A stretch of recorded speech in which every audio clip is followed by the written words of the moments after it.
Hey everyone, welcome back to another video, or if this is your first time here, welcome. While Azumarill was pretty good, I found myself losing against Charizard more times than I was winning. But in this video, we're going to remedy that. Because there is one Pokemon that stands above the rest in terms of viability. And that Pokemon is Flutter Mane. Here's a quick infographic showcasing the build, but a regular old Flutter Mane won't cut it.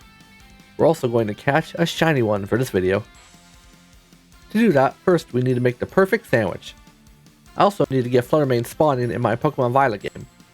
So this past weekend I rushed through the story of Pokémon Scarlet with a different account, so I could join into a co-op session and head into Area 0 to get those extra spawns. I'll put a link in the description to a video that goes over the recipes you'll need to use. But for Flutter Mane, I made a ghost type sandwich, and now that we have a level 3 sparkling and encounter power, I can head down to the lowest level of Area 0. I believe it's most important for my Pokémon Scarlet game to have these boosts, since the Flutter Mane spawns are coming from that game. But then, all you have to do is go down to the large open area at the bottom of Area 0 and drive around. You'll see a lot of Flutter Mane popping in and out really fast, but as soon as a shiny one shows up, it should stick around. And sure enough, after only 10 minutes, I found what I was looking for. A shiny Flutter Mane.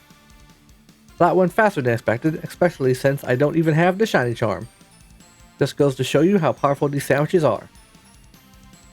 But that was probably the hardest part of this whole video, since now we can just mold it into the perfect Charizard hunting beast. Luckily, it already had Fairy as its Terra type, so we won't have to grind Terra Shards to change it. So that saves us a bunch of time.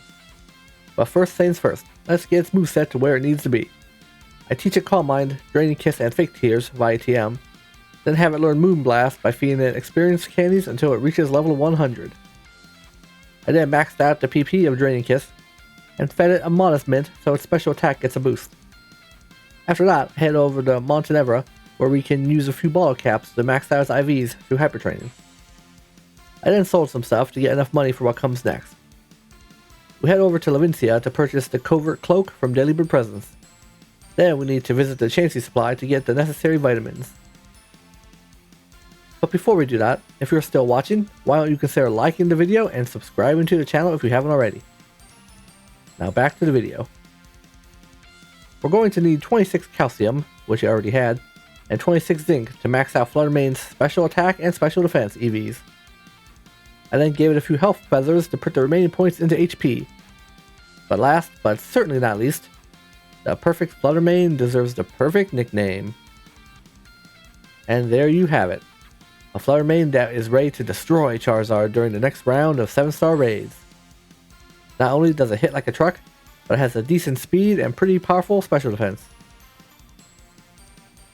Its Photosynthesis ability should also give it an attack boost towards the end of the fight when Charizard brings out the sun. But I hope you found this helpful.